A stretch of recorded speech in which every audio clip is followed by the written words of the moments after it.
What will you do when your husband dies? Will you smile, wear expensive clothes and jewelry after your husband's death? Or will you take an interest in someone else's husband? No one will ever replace my husband. No. But I do see some similarities of my husband in JD and Vice President JD Vance. I do. What type of behavior is this?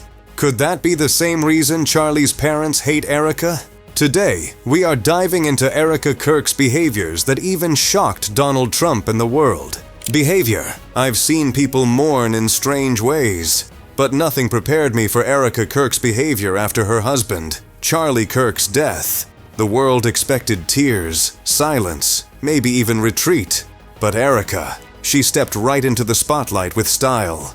For starters, if I didn't know any better, I would have argued that this was not a memorial, maybe a launch event. But in fact, this is Charlie Kirk's funeral. Did you see the fireworks, sparks, and music? I remember thinking, who walks into their husband's funeral with fireworks lighting up the sky? Obviously Erika.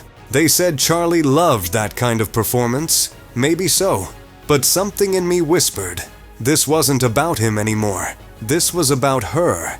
And from that moment, I knew Erika's behavior would raise questions no one was ready to answer.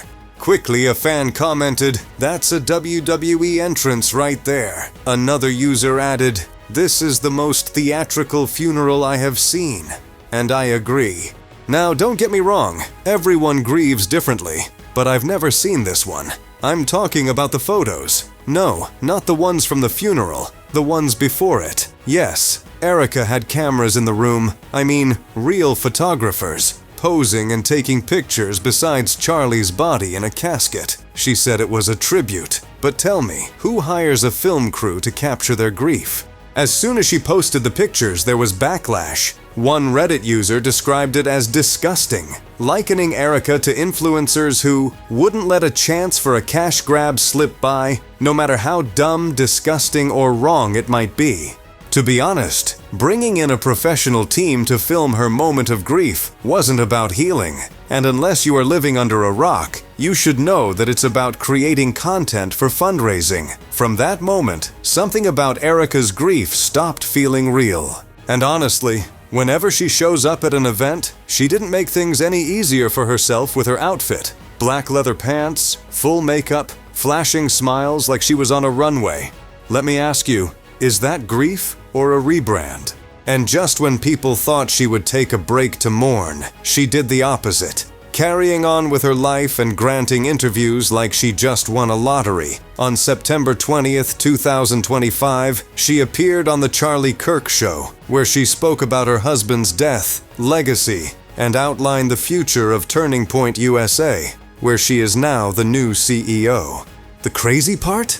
People pointed out that she was expressing joy and happiness, not grief, on the show. She's feeling genuine happiness when it comes to these things. Now there's quite a bit of conversation online as to whether or not this amount of happiness is typical given the circumstances. She's feeling genuine happiness when it comes to these things. Now there's been quite a bit of conversation online as to whether or not this amount of happiness is typical, given the circumstances. Well, that's not normal behavior for a widow. Imagine this, barely a week after your husband passed, when the rest of the world is still sad, you have moved on with your life, smiling at the camera, dressing elegantly, and appearing at political events. Now that's the kind of behavior that shocks the world. And the crazy thing is, that's just the beginning. Affairs. I didn't think anything could top the funeral fireworks, but then Erika proved me wrong. Because right when people stopped talking, she gave them something new to talk about. And this time, it wasn't grief making headlines. It was a man, JD Vance. Yes, the Vice President of the United States. I still remember watching the Turning Point USA event at the University of Mississippi. Erika walked onto that stage like it was her moment, introduced Vance, and then that hug. The kind that made you blink twice and ask yourself, did I really see that? Her hand on the back of his head and his hands on her hips? That didn't look like comfort. It looked like chemistry. And right there, she said the line that confirmed my suspicions. No one will ever replace my husband. No. But I do see some similarities of my husband in JD and Vice President JD Vance. I do. Tell me, What grieving widow says that on a live stage barely a month after her husband's death? By the next morning, the internet was on fire. Everyone had a theory. Some called it compassion, others called it a genuine connection. And the craziest part? JD's own marriage was already shaky.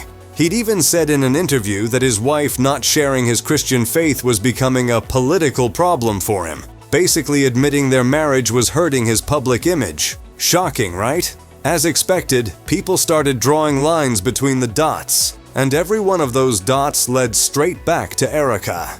However, you should know that JD Vance isn't the only one Erika is allegedly romantically involved with. Unless you don't use the internet, chances are you have heard the rumor that Erika was having an affair with Michael McCoy from Turning Point USA, while still married to Charlie. Now that's the height of it. If it turned out to be true, then I have no words. Erika is on a whole different level. Did you know that she was allegedly spotted hanging out with two strange men just days after Charlie was killed? Now, maybe all of this is a coincidence. Maybe Erika's just misunderstood.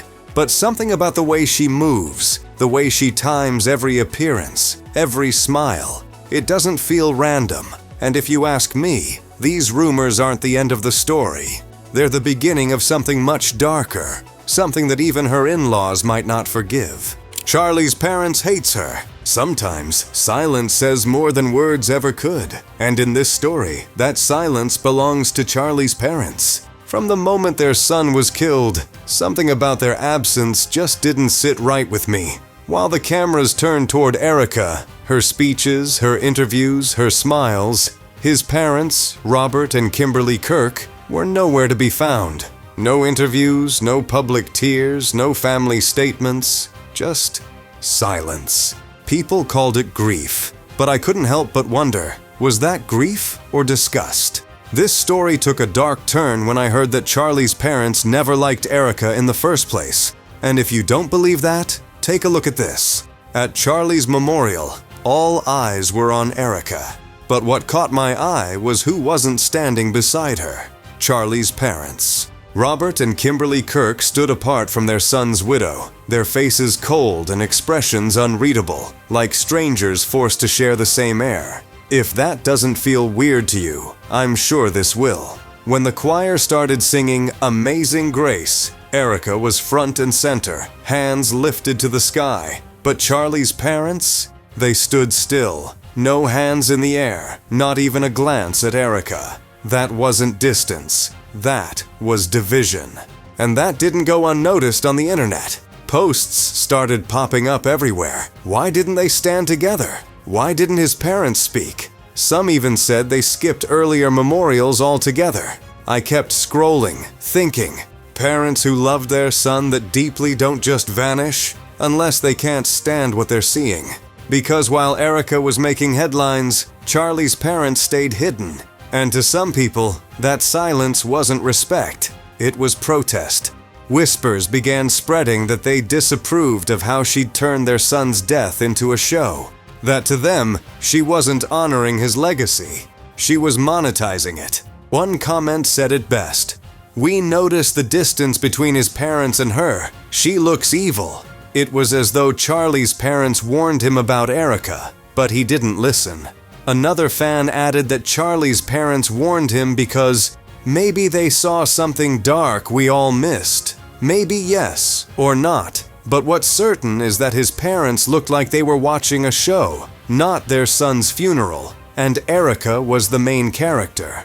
Yes, silence is golden, but this one tells you that something is broken behind the scenes. The truth is, Charlie's parents, Robert and Kimberly Kirk, were never public people. Robert's an architect from Illinois, quiet and disciplined. Kimberly, a counselor, is soft-spoken and faith-driven.